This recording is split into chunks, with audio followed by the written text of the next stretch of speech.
Hello friends, welcome to my YouTube channel. मैं मोहज़िबा ख़ान और आप देख रहे हैं स्टडी स्पार्क्स। तो आज हम रिवीजन करने वाले हैं पॉलीमर्स एंड प्लास्टिक्स का, यानी कि बहुलक एवं प्लास्टिक का। सबसे पहले तो बहुलक यानी कि पॉलीमर होता क्या है।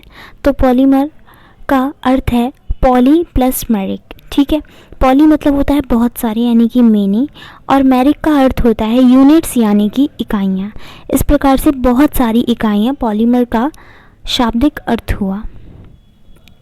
और पॉलीमर यानी बहुलक होते क्या हैं, तो एक ऐसा कंपाउंड, एक ऐसा यौगिक जो बहुत सारे छोटे छोटे कंपाउंड से मिलकर के बना हो, यानी कि ये खुद भी एक यौगिक हो और ये बहुत सारे छोटे छोटे यौगिकों से मिलकर के बना होता है, तो वो एक पॉलीमर यानी कि बहुलक कहलाएगा। बहुलक एग्जाम्पल के तौर पर यहाँ पर एक माला ली गई है जो कई सारे मोतियों से मिलकर के बनी होती है। तो ये जो माला है, ये कंप्लीट माला बनी हुई है जो वो पॉलीमर है, और ये जो मोती हैं इस पॉलीमर के मोनोमर हैं यानी कि एकलक हैं। यानी कि जिन छोटे छोटे कंपाउंड से मिलकर के पॉलीमर बनता है उन छोटे छोटे कंपाउंड को मोनोमर यानी कि एकलक कहा जाता है, और जो कंप्लीट कंपाउंड इन छोटे छोटे कंपाउंड यानी यौगिकों से मिलकर के बनता है वह बहुलक कहलाता है यानी कि पॉलीमर कहलाता है।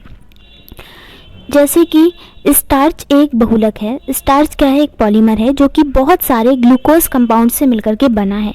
ये हम सभी जानते हैं कि स्टार्च एक शर्करा है, कार्बोहाइड्रेट्स हैं, एंड वे बना हुआ है ग्लूकोज कंपाउंड से मिलकर के। तो यहाँ पर ग्लूकोज कंपाउंड क्या हुए? मोनोमर हुए, एंड स्टार्च क्या हुआ? एक पॉलीमर हुआ, क्योंकि वे एक कंप्लीट कंपाउंड है जो कि बहुत सारे छोटे छोटे ग्लूकोज कंपाउंड से मिलकर के बना हुआ है।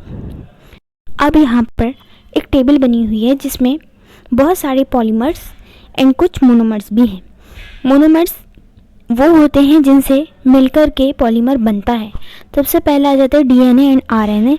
तो वो न्यूक्लियोटाइड नाम के कंपाउंड से मिलकर के बना होता है, यानी छोटे छोटे न्यूक्लियोटाइड नाम के यौगिकों से मिलकर के कौन बनता है? तो एक पॉलीमर बनता है, डीएनए आरएनए। प्रोटीन अगर बहुलक है तो उसका मोनोमर कौन होता है? एमिनो एसिड्स होते हैं। ठीक है, एमिनो एसिड्स होते हैं। एंड स्टार्च, ग्लाइकोजन, सेल्यूलोज, ये ग्लूकोज से मिलकर के बने होते हैं। ग्लूकोज मोनोमर है, यानी कि छोटे छोटे ग्लूकोज से मिलकर के बनता है एक बड़ा स्टार्च।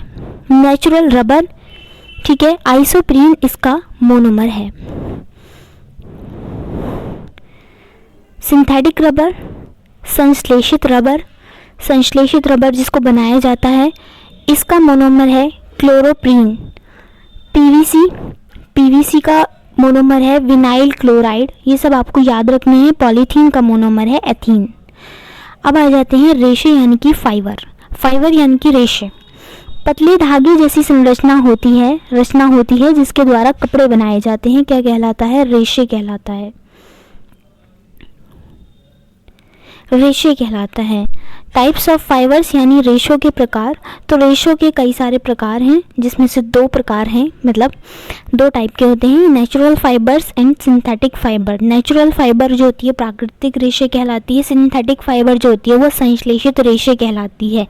प्राकृतिक रेशे वे रेशे जो कि पौधों से प्राप्त किए जाते हैं, जंतुओं से प्राप्त किए जाते हैं, वो प्राकृतिक रेशे कहलाते हैं। जबकि संश्लेषित रेशे वे कहलाते हैं सिंथेटिक फाइबर्स, वे जो मानव के द्वारा बनाए जाते हैं, निर्मित किए जाते हैं।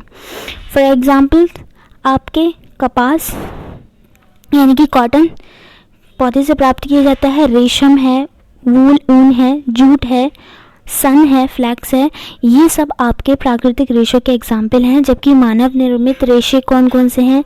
रियॉन है, नायलॉन है, पॉलिस्टर है, केवलर है, एक्रिलिक है, ये सब मानव निर्मित हैं। एक नोट लिखा हुआ है, सेल्यूलोज ग्लूकोज से बनी एक चैन होती है। ये हम जानते हैं कि सेल्यूलोज क्या है। सेल्यूलोज एक पॉलीमर है जिसका मोनोमर है ग्लूकोज, यानी कि सेल्यूलोज ग्लूकोज के छोटे छोटे कंपाउंड यानी कि यौगिकों से मिलकर के बना होगा। क्योंकि अभी हमने बहुलक यानी कि पॉलीमर की डेफिनेशन पढ़ी थी, तो छोटे छोटे यौगिकों से मिलकर के एक बड़ा यौगिक बनता है जो कि पॉलीमर कहलाता है। जब कॉटन कि प्लांट में फूल आता है तो उसके बाद उसमें फल आता है। फल परिपक्व होने पर एक नींबू के आकार के जैसा हो जाता है। ये एक आपके लिए जानकारी के लिए है कि कॉटन के पौधे से किस तरीके से फाइबर को, कॉटन को निकाला जाता है। तो ये परिपक्व होने पर फट जाता है और फल के फटने से फल के बीच का जो छिलका होता है वही फाइबर होता है। अगर आप इसकी कंप्लीट वीडियो देखेंगे वहाँ पर मैंने डायग्राम के माध्यम से भी इसको समझाया है। अब आ जाते हैं कॉटन। कॉटन यानी कि कपास के पौधे कॉटन प्लांट से प्राप्त होता है। बिल्कुल, इसके सीड कोट यानी कि बीज चोल बोला जाता है, बीज के छिलके को उससे प्राप्त किया जाता है। बस आपको ये बात यहाँ पर पॉइंट की याद करनी है कि बीज के छिलके से इसको प्राप्त किया जाता है। अब हम आ जाते हैं ऊन पर यानी कि वूल पर। ऊन कहाँ से प्राप्त की जाती है? भेड़ से, ऊंट से, याक से, लामा से प्राप्त की जाती है। पश्मीना बकरी से प्राप्त की जाती है। अंगूरा नामक एक खरगोश होता है, उसका मैंने तस्वीर भी दिखाई थी, उससे प्राप्त की जाती है ऊन यहाँ से। ये भी प्राकृतिक रेशों में से आ रहा है ना। सिल्क है, ये भी प्राकृतिक रेशों का एग्जाम्पल है। इसमें क्या है, रेशम के कीटों से रेशम प्राप्त किया जाता है। रेशम के कीटों के लार्वा से प्राप्त किया जाता है, मतलब बड़े रेशम के कीट से नहीं, रेशम के कीटों के लार्वा की कुकून अवस्था से प्राप्त किया जाता है। आप प्रीवियस क्लास को ज़रूर देखिएगा इसकी, उसमें मैंने सब बताया है कुकून अवस्था क्या है, अच्छे से वहाँ पर डिटेल में मैंने बताया। कुकून अवस्था से प्राप्त किया जाता है। रेशम के कीटों को शहतूत के पौधे पर इनको पाला जाता है और रेशम के कीटों का जो पालन होता है वो सेरीकल्चर कहलाता है। ठीक है, रेशम के कीटों के पालन को क्या कहते हैं? सेरीकल्चर कहते हैं।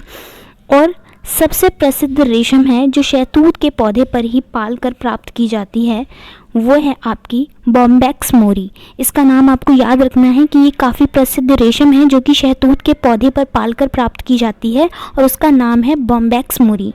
Bombyx mori. रेशम में फाइब्रोइन होता है, ठीक है, प्रोटीन पाया जाता है एक जिसका नाम है फाइब्रोइन, ये भी आपको याद रखना है। नेक्स्ट आ जाते हैं, ये यहाँ पर मैंने समझाया है किस तरीके से आपका बन जाता है। ठीक है, सबसे पहले वयस्क रेशम कीट है, इसने अंडे दिए शहतूत की पत्तियों पर। उसके बाद इन अंडों का टूटना कहलाता है हैचिंग। ठीक है, हैचिंग के बाद क्या हुआ, यहाँ से आया लार्वा। लार्वा शहतूत की पत्तियों को खाना शुरू कर देता है। ठीक है, उसके बाद आते हैं कैटरपिलर। कैटरपिलर के ऊपर ऊन आ जाती है और यही कुकून अवस्था है और उसी से फिर क्या किया जाता है, रेशम को यानी कि सिल्क को प्राप्त कर लिया जाता है। इसको ऐसे ही छोड़ा नहीं जाता वरना ये फिर से वयस्क रेशम का कीट बन जाएगा। ठीक है, यहाँ पर सब कुछ लिखा हुआ भी है कि अब इन कैटरपिलर को कुकून अवस्था में आने के बाद गर्म पानी में डाल देते हैं। वहाँ पर क्या होता है, लार्वा तो मर जाता है और इसके ऊपर के जो धागे होते हैं उनको निकाल कर रेशम का फाइबर प्राप्त किया जाता है। अगर इनको ऐसा ही छोड़ देंगे तो कुकून अवस्था के बाद प्यूपा में बदल जाएंगे और प्यूपा जो है फट करके एडल्ट रेशम कीट में कन्वर्ट हो जाएगा। यानी कुकून अवस्था के बाद की जो अवस्था है वो प्यूपा है। ठीक है, ये भी आपको याद रखना है। अब आ जाता है सिंथेटिक फाइबर। सिंथेटिक फाइबर जो कि मनुष्य द्वारा बनाए जाते हैं, संश्लेषित रेशे, जिसके एग्जाम है रेयॉन, नायलॉन। तो सबसे पहला ही है रेयॉन।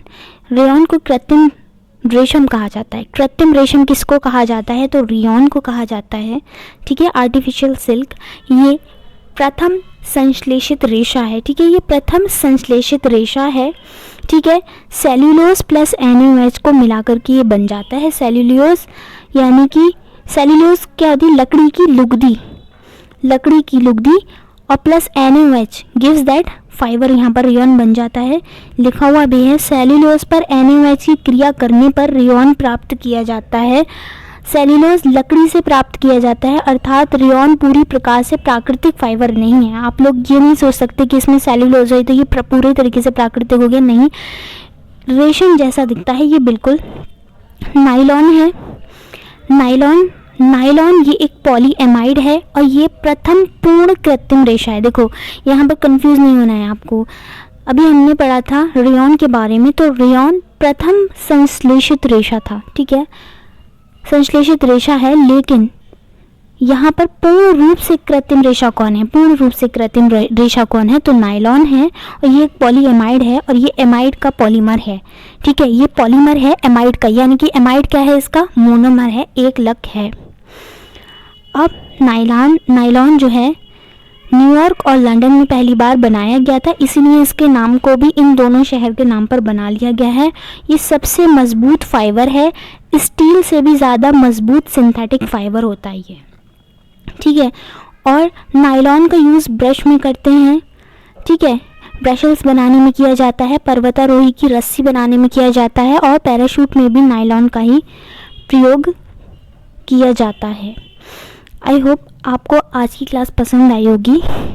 चैनल पर नए हैं तो चैनल को सब्सक्राइब कीजिएगा, लाइक कीजिएगा, शेयर कीजिएगा, एंड कमेंट सेक्शन में आकर के कमेंट ज़रूर कीजिएगा। मिलते हैं नेक्स्ट वीडियो में, तब तक के लिए गुड बाय।